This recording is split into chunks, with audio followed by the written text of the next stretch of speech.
Si nous avons des gens dans notre vie qui font des erreurs, nous devons les aider et non pas les juger et les critiquer. Restez avec nous dans Jouissez de votre vie.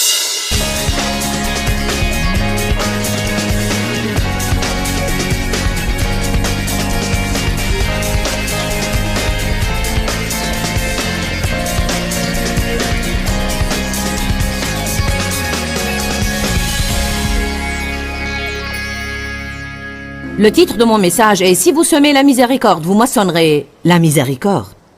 Je prépare une série sur l'égoïsme intitulée « J'étais toujours préoccupé de moi ». Si vous n'étiez pas là la veille, vous avez raté le message fondamental de l'ouverture. Je crois que c'était une excellente et ointe parole sur les vrais dangers et le problème de l'égoïsme, dépeignant vraiment comment une personne égoïste ne va jamais être heureuse, car tout ce qu'elle a dans sa vie est elle-même. Nous ne pouvons pas être heureux dans l'égoïsme car Dieu nous a appelés à l'altruisme. Amen. Il n'y a rien dans la Bible qui vous dit de lutter et de vous débattre pour essayer de vous occuper de vous-même et de vous rendre heureux. Elle dit que si vous donnez votre vie et vivez pour rendre les autres heureux et devenez un serviteur, Dieu va alors vous rendre heureux. Vous semez des graines et vous moissonnez une abondance de ce que vous êtes prêt à donner. J'avais été perturbé pour une longue période de la façon dont les gens traitent les gens. Je suis vraiment lasse du jugement, des critiques, de l'opinion de tout le monde. Le manque de véritable charité que je vois parmi les croyants pharisaïques et fanatiques est vraiment pathétique. Je suis aussi surtout lasse, et je veux que vous entendiez ça, je suis surtout lasse de la pression que je ressens des fois dans ma vie et la pression que je sens que nous exerçons les uns sur les autres pour être parfaits. Si vous me convenez parfaitement, si vous ne faites jamais d'erreur, si vous me traitez toujours comme il faut, si vous faites toutes les choses de la façon que je veux, je vais alors vous applaudir et vous recevoir dans ma vie. Et je vais vous aimer, vous apprécier et vous accepter. Mais si vous faites des erreurs, même si je vous laisse rester dans ma vie, la moindre des choses que je vais faire est de vous faire savoir que vous avez fait une erreur. Car nous n'admettons pas que quiconque pense qu'il peut s'en tirer avec n'importe quoi. Car si nous n'établissons pas toutes ces lois, si vous faites une erreur et je vous laisse vous en tirer, alors vous allez probablement la faire à plusieurs reprises. Le seul problème, c'est qu'il n'y a rien de biblique à cette attitude. Nous devons donc apprendre plus sur la miséricorde. Jacques 2,13. Car le jugement est sans miséricorde pour qui n'a pas fait miséricorde. La miséricorde, pleine d'heureuse confiance, chante victoire sur le jugement. Je ne sais pas exactement quelle traduction vous avez, mais le point essentiel dans la Bible dit « La miséricorde triomphe du jugement ». Aux yeux de Dieu, la miséricorde est plus importante que le jugement. C'est très facile, c'est très naturel et normal. C'est une attitude de la chair que de juger les autres et de les juger d'un œil critique. Mais voilà le problème, nous les jugeons toujours d'après nos critères. Nous jugeons toujours les autres d'après ce que nous pensons devoir faire si nous étions dans cette situation. Mais la plupart du temps, nous ne sommes pas dans cette situation et nous n'avons jamais été dans cette situation. Et par conséquent, nous n'avons aucune idée véritable de ce que nous aurions fait, car nous n'en avons pas l'expérience. Avoir des opinions sans expérience est vraiment très imprudent, car la plupart de ce que nous apprenons, nous l'apprenons non seulement de la parole de Dieu, mais des fois nous apprenons même davantage de nos expériences. Eh bien, à ta place, je n'aurais pas, à ta place, j'aurais. Eh bien, tu n'es pas moi, alors. Ne dis pas ce que tu aurais ou ce que tu n'aurais pas. Nous perdons une quantité énorme d'énergie en essayant de nous mêler des vies des autres et en même temps nous dirigeons la nôtre d'une façon minable. Je dois probablement dire cela encore une fois. Peut-être que je le dirai surtout pour mes téléspectateurs, car je les aime beaucoup et je suis contente qu'ils nous regardent aujourd'hui. Nous dépensons énormément d'énergie en essayant de diriger la vie des autres et en même temps nous gérons la nôtre d'une façon minable.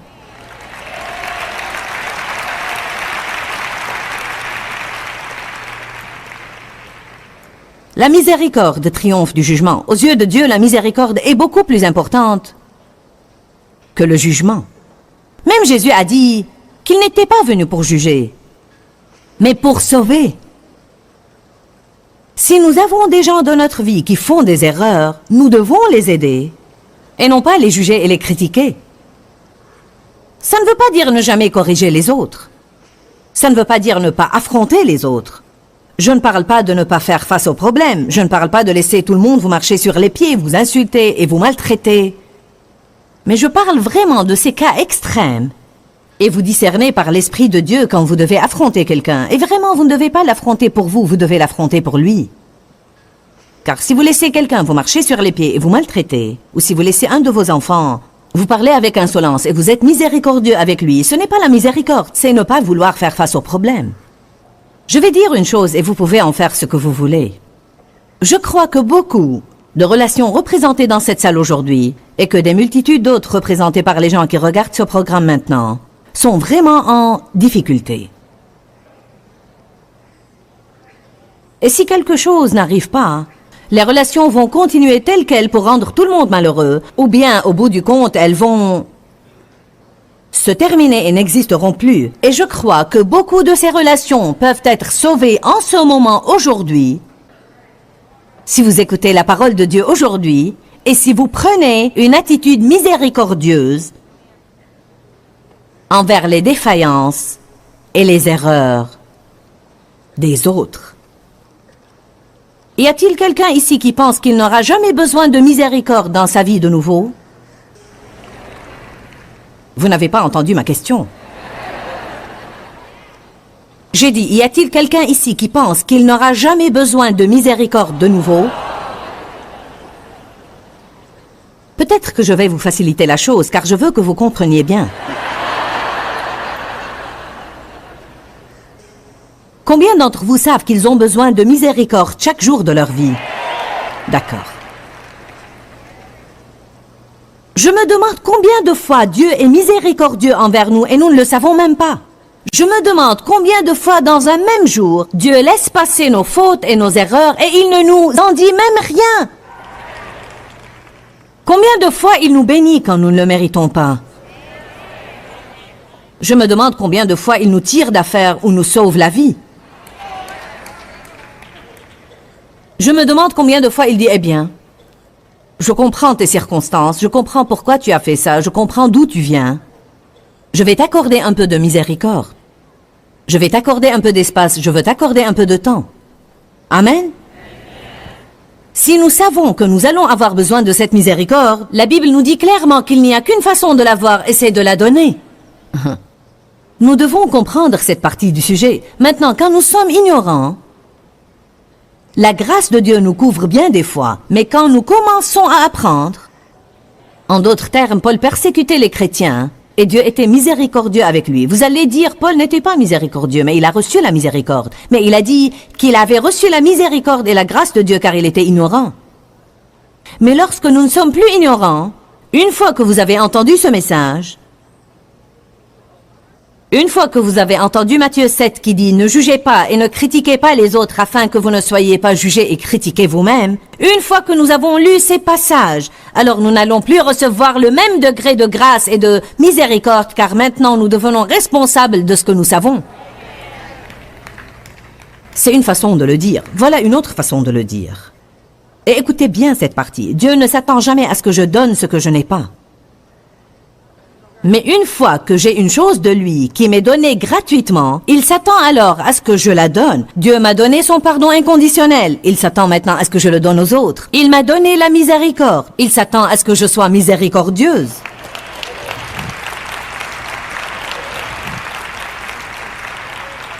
Dieu m'a aimé inconditionnellement. Il s'attend maintenant à ce que j'aime les autres inconditionnellement et ne pas les obliger à mériter et à gagner tout ce que je leur donne.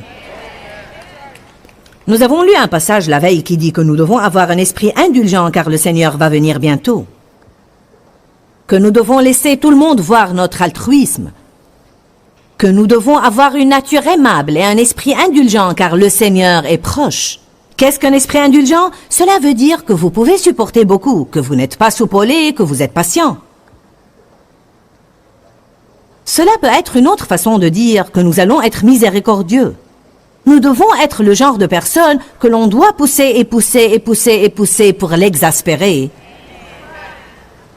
Et non une personne qui regarde une autre personne de travers chaque fois qu'elle fait une petite infraction à ses lois et à ses règles. Et je dis ses lois et ses règles car la plupart des gens font leurs propres lois et règles. La situation est difficile dans la société car cette personne veut une chose et cette autre veut une autre. Celle-ci ne veut pas ce que celle-là veut. Si vous donnez à celle-ci ce que voulait celle-là, celle-ci va se fâcher. Donc c'est comme si vous devez être une sorte de géant relationnel. Une sorte d'Einstein de relation pour vous en sortir parmi les gens et savoir exactement ce que tout le monde attend de vous. Une personne veut que vous parliez, une autre ne veut pas que vous parliez. Quelqu'un veut votre opinion, l'autre ne la veut pas. Ensuite, il y a ceux qui vous demandent ce que vous pensez, mais ils ne veulent pas le savoir et ils se fâchent quand vous le leur dites. Ils me déconcertent vraiment. C'est comme vous savez. Comment puis-je t'aider si tu ne veux pas m'écouter? Vous savez? Je veux que vous entendiez une chose aujourd'hui. Le diable rend les choses suffisamment difficiles aux gens. Nous ne devons pas l'aider. C'est une des choses principales que je voulais dire aujourd'hui. Essayez de faire ce que vous devez faire. Est assez difficile à cause de toutes les agressions de Satan, l'oppression et la nature même de la société et tout le facteur de stress qui est dans notre société aujourd'hui. Je répète, le diable n'a pas besoin d'aide. Nous devons nous entraider, pas aider le diable. Allez maintenant. Miséricorde, miséricorde, miséricorde. Alléluia.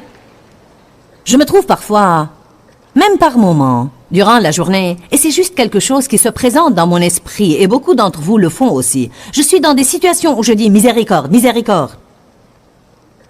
Parfois, en conduisant la voiture, oh Jésus, donne-moi la miséricorde. Miséricorde, Seigneur, nous avons besoin de miséricorde. Je crois que c'est une chose qui sort de mon cœur. Tout d'abord, c'est un cri pour la miséricorde dans ma vie. Et puis, je pense que c'est une révélation spirituelle sur comment la miséricorde doit affluer parmi le peuple de Dieu. Une fois de plus, je ne dis pas de ne pas faire face aux choses, mais je dis que les gens vont à une extrême ou à l'autre, soit qu'ils s'occupent de tout dans leur vie et doivent fermer les yeux sur certaines choses et laisser passer certaines choses, soit qu'ils ne s'occupent de rien et laissent les gens les insulter et les maltraiter. La chair aime toujours les extrêmes d'une façon ou d'une autre. La chair ne sait rien de l'équilibre et nous avons besoin d'équilibre. Nous devons avoir un discernement qui vient de Dieu pour savoir quand affronter quelqu'un et quand laisser les choses passer. Chaque membre d'une famille a de mauvaises habitudes. Chaque membre d'une famille a de mauvaises habitudes. Chacun de nous. Il y a des choses que Dave fait et il y a des choses que moi je fais. Dieu m'enseigne à travers ma vie quotidienne, juste comme il vous enseigne. Et une des choses que j'ai remarquées, c'est que chaque fois que Dave laisse, nous avons ces armoires où les lumières restent allumées si vous ne fermez pas la porte. Alors chaque fois que Dave laisse la porte de son armoire ouverte, c'est difficile pour moi d'aller simplement fermer la porte de l'armoire. Je dois le lui dire. Pourquoi prenons-nous tout ce plaisir à dire aux autres tout le temps ce qu'ils ont fait de mal et comment nous l'avons arrangé? Tu as laissé ta lumière allumée de nouveau. 3 jours plus tard, tu as laissé ta lumière allumée de nouveau. L'autre soir, tu as laissé ta lumière allumée de nouveau. Mais ce n'est pas vrai. Combien de fois tu vas laisser cette lumière allumée? Amen. Oui, vous devez apprendre à vos enfants de ne pas laisser les lumières allumées dans toute la maison. Je ne parle pas de ce genre de choses. Mais je dis que lorsque nous traitons d'adulte en adulte, nous ne devons pas mentionner chaque petit rien qui ne va pas. Semez la miséricorde, vous allez la moissonner. Qui ne veut pas entendre parler de chaque petite erreur qu'il fait? Qui pense parfois, ne peux-tu pas simplement me couvrir? La Bible dit, la charité couvre. N'est-ce pas? La charité couvre une multitude de péchés. Voilà comment vous pouvez rentrer chez vous et vous entraîner à faire ce que je prêche aujourd'hui. Commencez juste Avant de dire à quelqu'un ce qu'il a fait de mal, encore une fois, tu as laissé tes chaussettes par terre de nouveau. Tu n'as pas remplacé le papier toilette de nouveau.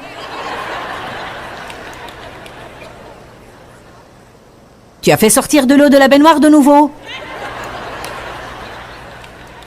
Vous n'allez pas croire combien de petits riens absurdes qui ne changent même rien sont représentés ici même dans cette salle aujourd'hui. Les choses que font les personnes avec lesquelles vous vivez vous rendent vraiment fou. Et savez-vous quoi? Peut-être que si nous nous taisions à propos de certaines d'elles, Dieu délivrerait des gens.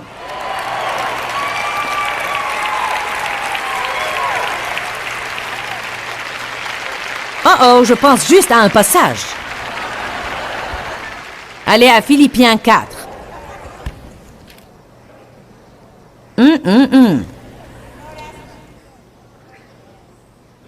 Je ne me suis même pas rendu compte que ce passage auquel je viens de penser allait avec celui de l'ouverture de la veille. Dieu soit loué. Cela veut dire qu'ils vont ensemble. Philippiens 4:5. Que tous les hommes connaissent et perçoivent et reconnaissent votre altruisme, votre amabilité, votre esprit indulgent. Le Seigneur est proche, il va venir bientôt. Ne vous inquiétez pas et ne vous souciez de rien, mais en toutes circonstances et en tout, par des prières et des supplications, avec des murmures, des plaintes et des complaintes. Non? Alors, si je prie et je dis, Dieu, s'il te plaît, j'ai besoin que tu travailles sur Dave à ce niveau, ou j'ai besoin que tu travailles sur un de mes enfants, ou j'ai besoin que tu t'occupes de cette personne. Dieu, j'ai besoin que tu les aides à être plus responsables à ce niveau. Je prie Dieu et je me fie à toi, car je ne peux pas les changer. Quelqu'un peut avoir une révélation qu'il ne peut pas changer les gens? Dieu seul peut changer les gens. Vous pouvez établir des règles et des lois, et vous pouvez tracer vos petites lignes et votre petite boîte où ils doivent vivre pour vous rendre heureux. Mais si le cœur n'est pas changé, écoutez-moi bien, d'une façon ou d'une autre, ils trouveront un moyen de sortir de votre boîte.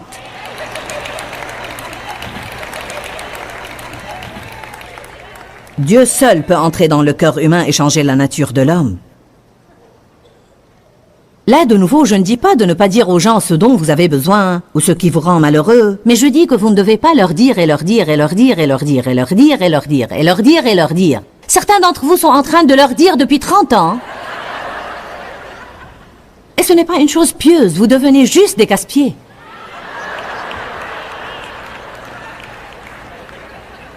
Oh.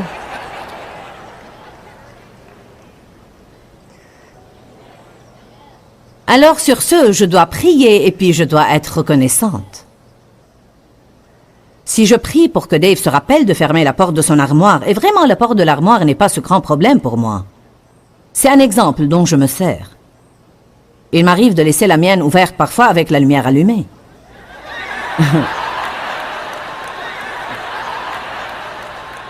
ou n'importe quoi. En ce moment, je me sens si aimante envers Dave, je ne peux pas penser à une chose qu'il fait qui mérite.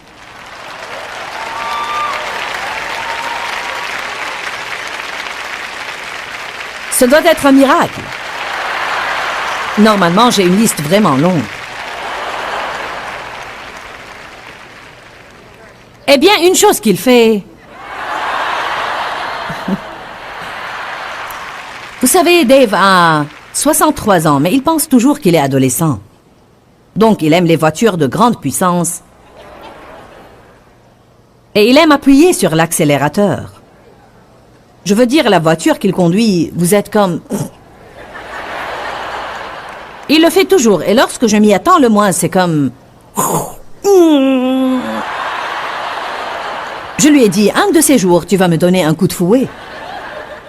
Alors je disais, Dave, tu n'es pas obligé de conduire comme ça. Oh oui, j'ai dû m'écarter de son chemin, sinon il nous aurait percutés, chérie. J'ai dit, ce n'est pas vrai.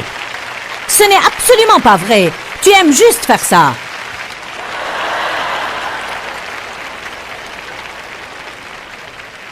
Eh bien, ça m'embête vraiment et je voudrais qu'il ne le fasse plus. Mais il l'a fait toute sa vie et mes plaintes ne vont pas le changer.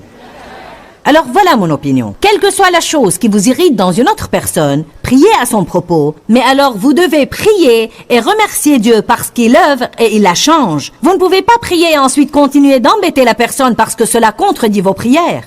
Est-ce que quelqu'un peut louer Dieu ce matin?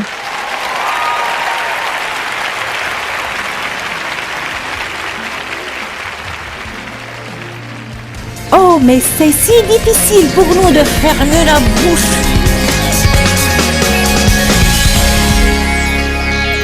Si vous êtes une de ces personnes parfaites qui ne font jamais d'erreur, je suis navrée de vous avoir fait perdre votre temps aujourd'hui car je sais que vous n'aviez besoin de rien de ce que je vous ai dit. Mais si vous avez vraiment besoin de miséricorde de temps en temps, comme moi, alors je veux juste vous dire, si vous êtes prêt à semer la miséricorde dans la vie des autres, vous allez moissonner la miséricorde. Nous devons apprendre plus sur la miséricorde. D'abord, nous devons recevoir la miséricorde de Dieu, et ensuite nous devons montrer de la miséricorde envers les autres, non pas jouer de la comédie, mais comme une attitude de cœur. Vous savez, je me suis rendu compte que j'ai tant de défauts moi-même, et que j'ai besoin de la miséricorde de Dieu et des autres.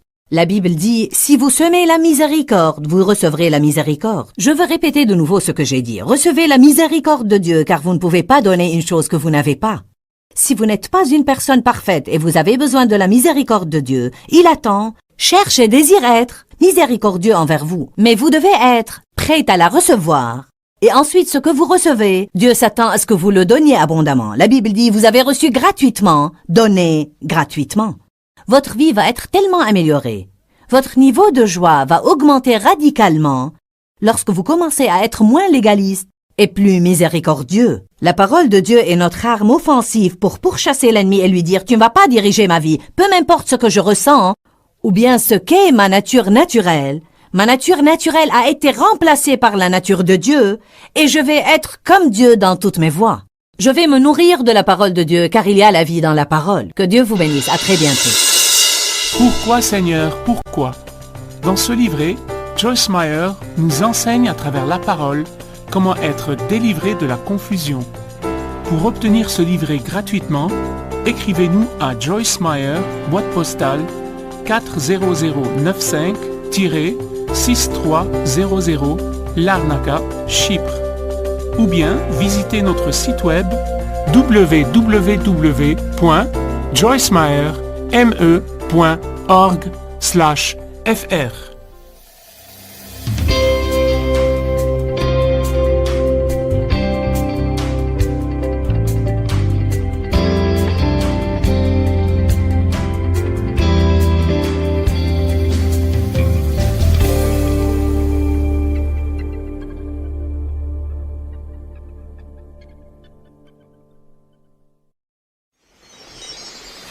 Reconnaître notre incompétence et nos défauts et nous rendre compte de la miséricorde de Dieu envers nous, nous qualifie à aller vers quelqu'un d'autre avec tendresse, gentillesse et amabilité et essayer de l'aider à sortir de ses problèmes pour son bien.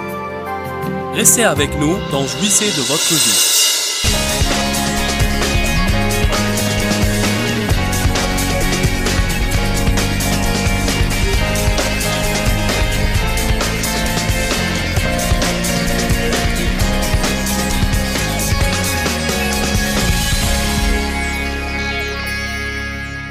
Dieu n'est pas comme les gens. Peut-être que vous avez été élevé par des gens qui ne vous ont pas montré de miséricorde, mais Dieu veut vous la donner. Cela ne signifie pas que Dieu ne va pas nous châtier ou ne nous corrige pas. Il le fait. Dieu m'a donné un exemple à travers mon fils qui a maintenant 24 ans et qui supervise toute une branche des ministères de Joyce Meyer. Mais à l'époque où Dieu a commencé à m'apprendre cela, Danny n'avait que 10 ou 11 ans et il était très indiscipliné. Il a un côté qui aime vraiment s'amuser. Et il est joyeux par nature. Et il a en même temps un côté discipliné en ce qui concerne les affaires. À l'époque, il avait l'air d'être insouciant, sans aucune discipline. Et il voulait juste s'amuser. Il ne se souciait absolument de rien. Tant que c'était amusant, c'était bien et super. Je l'envoyais pour balayer le porche et je le voyais danser avec le balai. Nous avions fait tout notre possible pour lui apprendre un peu de discipline et nous lui avions donné une liste de règles. Si tu suis les règles, tu auras une étoile. Si tu as assez d'étoiles, tu auras un cadeau. Vous savez le système. Ce n'est pas mal pour essayer d'apprendre les valeurs à nos enfants, mais bien des fois nous appliquons ce même système sur nous-mêmes dans notre relation avec Dieu. Nous n'avons pas nécessairement des étoiles quand nous faisons le bien, car tout le bien que nous faisons est en fait une manifestation du Saint-Esprit faisant le bien à travers nous. Et pour commencer, ce n'est même pas de nous. Donc ce que nous pouvons faire, c'est glorifier Dieu. Et si nous faisons des erreurs, il faut demander à Dieu de nous donner la miséricorde. Alors tout est de lui et rien ne nous doit être attribué. Amen. Si j'échoue, c'est de ma faute. Et si je suis bon, c'est à cause de toi. Car c'est toi qui me rends bon. Donc, nous essayons de lui apprendre la discipline et il avait des règles accrochées à sa porte. Comme fais ton lit, sors les poubelles, fais la toilette au chien, vous savez, blablabla. Et le Seigneur m'a fait comprendre un jour comment la charité inconditionnelle et la vraie relation fonctionnent. Il a dit, si le brute du quartier poursuit Danny, et il arrive en courant à la maison criant que le brute du quartier a pris sa balle et l'a envoyée dans l'égout, tu ne vas pas dire, oh Dave, j'entends notre fils appeler au secours. Je crois que le brute du quartier le tourmente de nouveau. Laisse-moi courir vite en bas pour vérifier sa liste. Et voir s'il a fait ce qu'il devait faire. Et si c'est le cas, tu peux sortir l'aider. Mais s'il n'a pas fait ce qu'il était censé faire, alors tant pis pour lui. Dieu s'est servi de cet exemple pour m'apprendre qu'il n'est pas comme ça avec nous. Je suis son enfant. Et nous avons une relation. Et oui, je fais des choses vraiment bêtes. Des jours, je dis, je n'arrive pas à croire que j'ai agi de la sorte. Je n'arrive pas à croire que je suis restée ici à m'apitoyer sur mon sort, alors que j'ai ce ministère mondial et que j'enseigne aux autres, ne vous apitoyez pas sur votre sort. Je n'arrive pas à croire, Dieu, que je suis tombée dans ce piège diabolique de nouveau. Quand je demande l'aide à Dieu, il ne me dit pas, eh bien, laisse-moi vérifier ta liste. Il me châtie, il me corrige, il ne me laisse pas m'en tirer tout simplement, mais il n'arrête pas de me donner son aide pendant ce temps.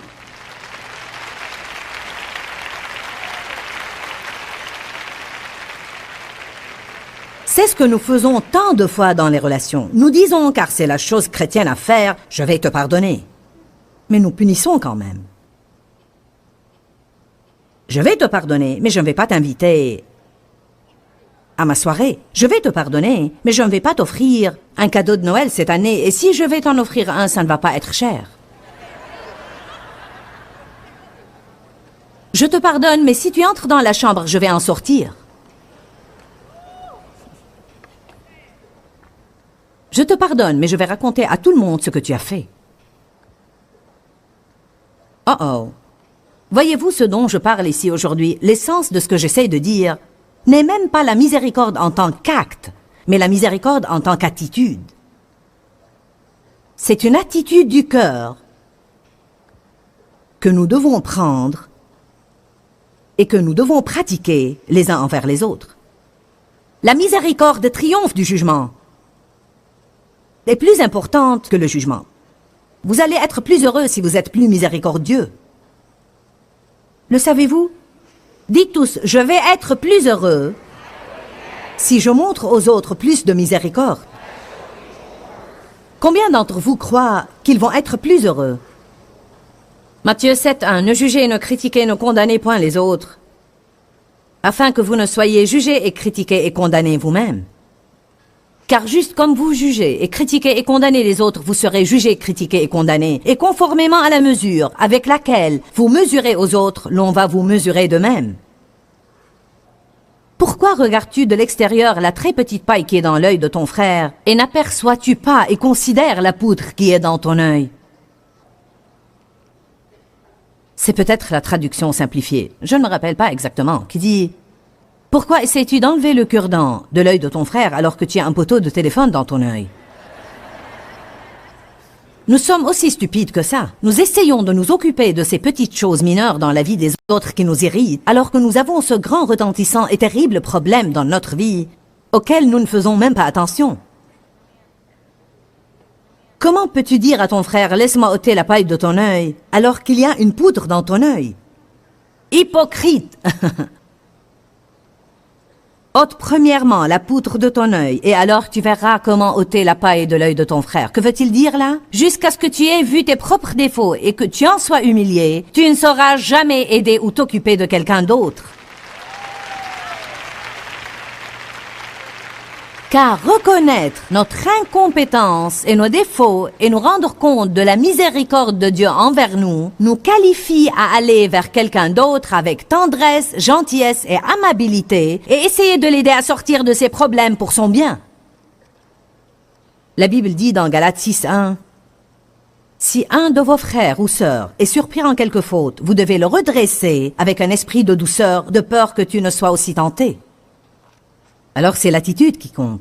Non pas, mince alors, à ta place je n'aurais pas fait ça pour sûr. Eh bien tu ne le sais pas. Les gens doivent surtout ne pas essayer de corriger les gens sur lesquels ils n'ont aucune autorité.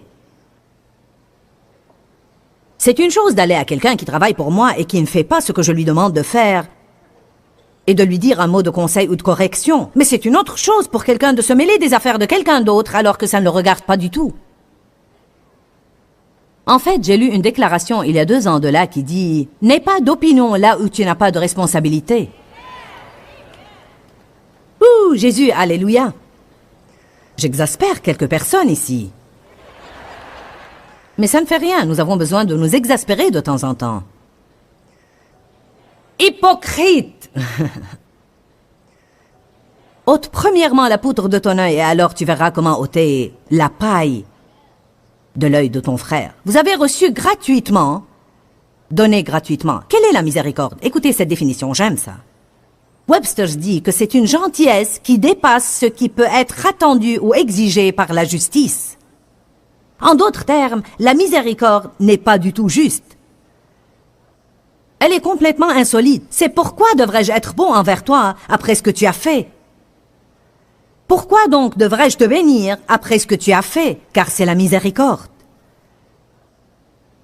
Amen. J'ai eu un mauvais jour d'émotion charnelle cette semaine. Un jour où j'ai vraiment explosé. Juste comme, regardez, je suis de mauvaise humeur. Laissez-moi tranquille. Dieu merci, je ne le fais plus trop souvent, mais j'ai simplement flanché et j'ai explosé juste comme... Eh bien, je me fiche de tout et de tout le monde. Je suis fatiguée, je me sens exploitée et maltraitée. Personne ne m'aime, je vais sortir et aller souffrir en silence, je ne fais que travailler.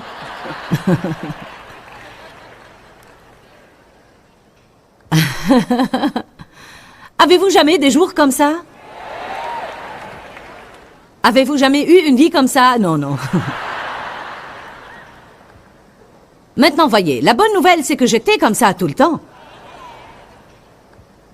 Donc, je ne suis pas là où je dois être, mais je ne suis plus là où j'étais. Voilà la chose. En fait, j'étais encore comme ça quand je me suis embarquée dans ce voyage. Oh oh, maintenant j'ai un problème, car je devais me lever la veille et être jointe. Et puissante, et redoutable, et aimable.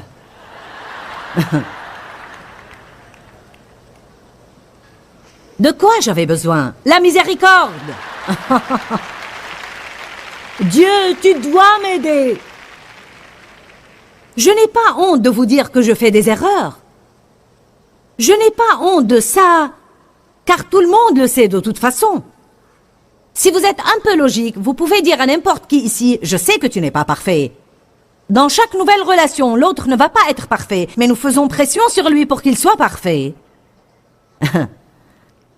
Ce qui n'est pas logique. Alléluia. Miséricorde. Gentillesse qui dépasse ce qui peut être attendu ou exigé par la justice. Il semble que ce ne soit pas juste d'être aimable ou de bénir quelqu'un qui ne le mérite pas. Mais Dieu le fait. Allez à Éphésiens 2:4.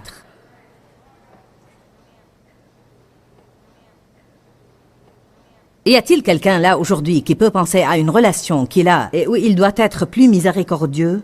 D'accord. Y a-t-il quelqu'un là aujourd'hui qui sent en fait qu'il est Une des personnes à qui Dieu dit « Si tu vas sortir d'ici » et prendre une attitude plus miséricordieuse dans cette relation, la relation pourrait être sauvée? Amen. Savez-vous ce qui cause la rupture des relations? Le fait de tenir compte des fautes qu'une personne fait et de méditer sur elles. Méditer sur elles jusqu'à ce qu'elles deviennent si grandes qu'il ne s'agit plus que de ça. Combien les choses pourraient être différentes si en fait nous tenions compte et vraiment faisions attention et méditions sur toutes les petites choses que quelqu'un fait de bien. Mais celle-ci défile si vite et puis il fait une erreur et nous commençons. Toute la journée, toute la nuit et 3 jours plus tard nous disons. À l'intérieur de nous, nous disons « Je n'arrive pas à le croire, tu sais, j'avais un besoin et tu n'as pas satisfait mon besoin. » Comment je sais tout ça? Parce que j'ai de l'expérience.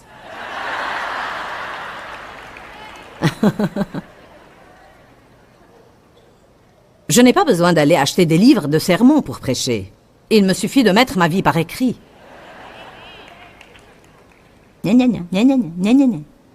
Vous savez, j'avais essayé exprès. J'ai demandé à Dieu de m'aider. J'ai dit, Dieu, aide-moi à vraiment remarquer toute bonne chose que quelqu'un fait et d'en faire tout un plat. Qu'arriverait-il si nous commencions à faire tout un plat de toutes bonnes choses que quelqu'un fait?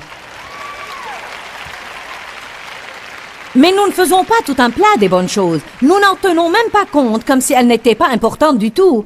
Mais quand survient une petite menue infraction à nos lois et règles, nous en faisons tout un plat. Je vais prier pour vous, priez pour moi. Commençons vraiment à remarquer les bonnes choses que les autres font. Mentionnons-les. C'est ce qui guérit les relations et les rend profondes et solides. L'édification, et non la démolition. Édifier veut dire bâtir. Encourager veut dire aider à avancer au niveau supérieur.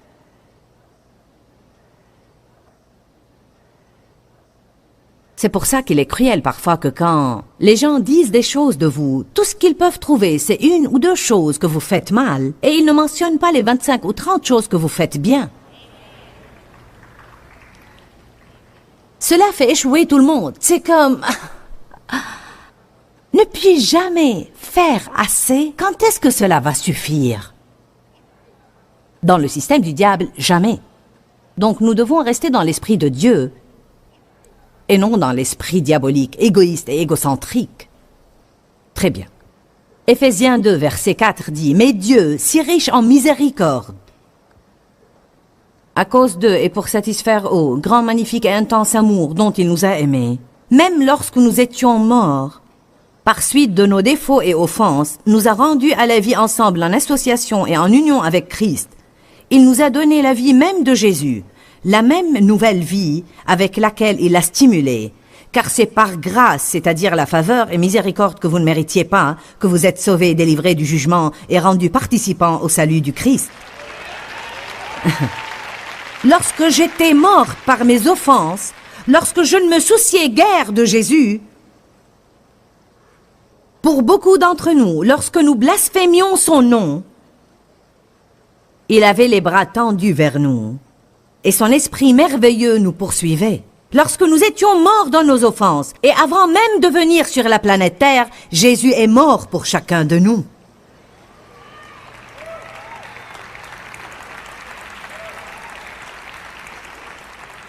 Et non seulement est-il mort pour moi quand j'étais morte par suite de mes péchés et de mes offenses, mais il nous a ressuscités ensemble avec lui et nous a fait asseoir avec lui, nous a donné des places partagées avec lui dans le royaume céleste surnaturel. Alors non seulement a-t-il dit « je vais vous pardonner », non seulement a-t-il dit « je vais mourir pour vous », mais il a dit « je vais vous intégrer dans ma position dans les lieux célestes ». Vous pouvez avoir un niveau de vie haut et non pas bas.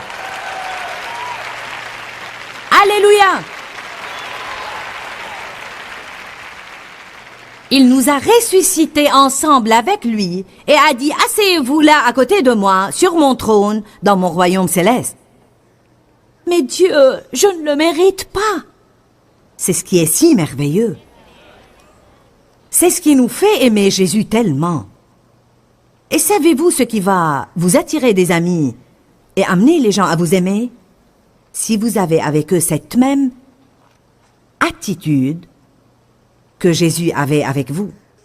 Hébreux 4, 15, 16 dit « Nous avons un souverain sacrificateur qui compatit à nos faiblesses et à nos infirmités. » Je crois que les gens ont besoin de compréhension. Je sais que c'est une chose dont je suis affamé dans ma vie. Et ce doit être une chose dont nous avons besoin, car la Bible dit que Jésus nous comprend. Pourquoi la Bible nous dit qu'il nous comprend si nous n'en avons pas besoin? Combien d'entre vous sentent qu'ils ont besoin de quelqu'un qui les comprenne? Une jeune maman me disait hier, « Je veux juste que mon mari comprenne ce que c'est que d'être là toute la journée avec les enfants. » Même si vous ne comprenez pas, hommes, dites aux femmes que vous comprenez. Je ne vous dis pas de mentir, mais juste imaginez. Donnez-leur ce dont elles ont besoin. Chérie, je sais que ce n'est pas facile d'être là toute la journée. Ne dites pas, qu'as-tu fait toute la journée? Tu es à la maison toute la journée, qu'as-tu fait? Essayez de rester là pour quelques jours et vous verrez ce qu'elle fait. Amen. Monsieur, maman, peut-être devriez-vous essayer cela. Eh bien, je suis celui qui sort, qui conduit dans l'embouteillage et qui supporte le patron toute la journée. Mais vous n'avez pas changé 14 couches pleines de diarrhée, nettoyé morve et bave, et chaque fois que vous nettoyez la maison, quelqu'un va mettre du désordre et vous devez remettre de l'ordre. Nous avons tous nos problèmes dans la vie. Oui, il y a un côté qui doit être compris chez l'homme, il y a un côté qui doit être compris chez la femme, il y a un côté qui doit être compris également chez les enfants. Tout le monde sollicite et veut la compréhension, et surtout les femmes. La nature féminine, pour une certaine raison, en a le plus besoin. Elles ont plus besoin de « je comprends ». Nous avons un souverain sacrificateur qui compatit à nos faiblesses et à nos infirmités, car il a été tenté en toutes choses, juste comme nous, mais sans commettre de péché. Donc, approchons-nous avec assurance du trône de la grâce, afin d'obtenir miséricorde. Miséricorde pour nos échecs. Soyons miséricordieux. Je peux dire une chose de Dave. Dave est miséricordieux. Il n'est pas le genre qui garde de la rancune ou des choses contre nous. Je peux agir d'une façon ridicule et puis dire « je suis désolé ». Et il dit « d'accord, continuons ». C'est du passé maintenant. Je suis celle qui avait tendance à dire « ne pense pas que tu vas t'en tirer si facilement ». Mais je surmonte la chose. Je fais mieux. Je ne suis pas là où je dois être, mais je ne suis plus là où j'étais. Qui est sur la même voie que moi. Nous grandissons. Alléluia. Je me rappelle quand nous nous étions d'abord mariés et je refusais de parler à Dave pour des jours. Il me disait, tu ferais mieux de me parler aujourd'hui car la semaine prochaine tu vas me parler. Et tout ce que tu fais, c'est de perdre toute une semaine.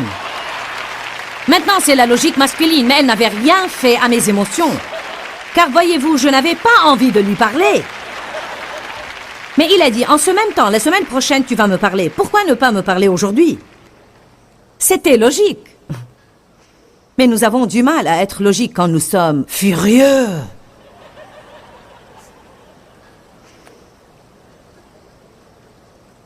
Matthieu 9, 13 dit « Apprenez ce que cela signifie. Je prends plaisir à la miséricorde et non au sacrifice. » Jésus, en fait, a dit « Je veux que vous appreniez la miséricorde. » Allez apprendre ce que cela signifie. N'obligez pas les gens à vous apporter des sacrifices et à payer leurs erreurs, mais donnez-leur miséricorde. Quand vous faites une erreur, recevez la miséricorde de Dieu. Peut-être que vous n'avez pas le don de la miséricorde, mais vous pouvez prendre une attitude miséricordieuse. La Bible dit dans Romains 12 que certaines personnes ont un don de miséricorde. Elles sont nées miséricordieuses. Vous savez, une personne avec un don de miséricorde va conseiller quelqu'un et lui dire « Oh, raconte-moi ça, oh. » Et une heure plus tard, « Oh. » Mais quelqu'un comme moi, j'aurais dit, tais-toi.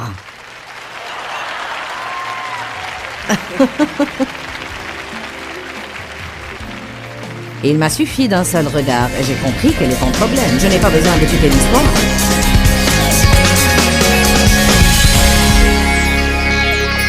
Si vous êtes une de ces personnes parfaites qui ne font jamais d'erreur, je suis navré de vous avoir fait perdre votre temps aujourd'hui car je sais que vous n'aviez besoin de rien de ce que je vous ai dit. Mais si vous avez vraiment besoin de miséricorde de temps en temps, comme moi, alors je veux juste vous dire, si vous êtes prêt à semer la miséricorde dans la vie des autres, vous allez moissonner la miséricorde. Nous devons apprendre plus sur la miséricorde. D'abord, nous devons recevoir la miséricorde de Dieu, et ensuite nous devons montrer de la miséricorde envers les autres, non pas jouer de la comédie, mais comme une attitude de cœur. Vous savez, je me suis rendu compte que j'ai tant de défauts moi-même, et que j'ai besoin de la miséricorde de Dieu et des autres. La Bible dit, si vous semez la miséricorde, vous recevrez la miséricorde. Je veux répéter de nouveau ce que j'ai dit. Recevez la miséricorde de Dieu, car vous ne pouvez pas donner une chose que vous n'avez pas. Si vous n'êtes pas une personne parfaite et vous avez besoin de la miséricorde de Dieu, il attend, cherche et désire être miséricordieux envers vous. Mais vous devez être prêt à la recevoir. Et ensuite, ce que vous recevez, Dieu s'attend à ce que vous le donniez abondamment. La Bible dit, vous avez reçu gratuitement, donnez gratuitement. Votre vie va être tellement améliorée. Votre niveau de joie va augmenter radicalement lorsque vous commencez à être moins légaliste et plus miséricordieux. La parole de Dieu est notre arme offensive pour pourchasser l'ennemi et lui dire « Tu ne vas pas diriger ma vie, peu m'importe ce que je ressens, ou bien ce qu'est ma nature naturelle. Ma nature naturelle a été remplacée par la nature de Dieu et je vais être comme Dieu dans toutes mes voies. Je vais me nourrir de la parole de Dieu car il y a la vie dans la parole. Que Dieu vous bénisse. À très bientôt. » Pourquoi Seigneur, pourquoi? Dans ce livret, Joyce Meyer nous enseigne à travers la parole comment être délivré de la confusion. Pour obtenir ce livret gratuitement, écrivez-nous à Joyce Meyer, boîte postale 40095-6300 Larnaca, Chypre. Ou bien visitez notre site web www.joycemeyerme.org/fr.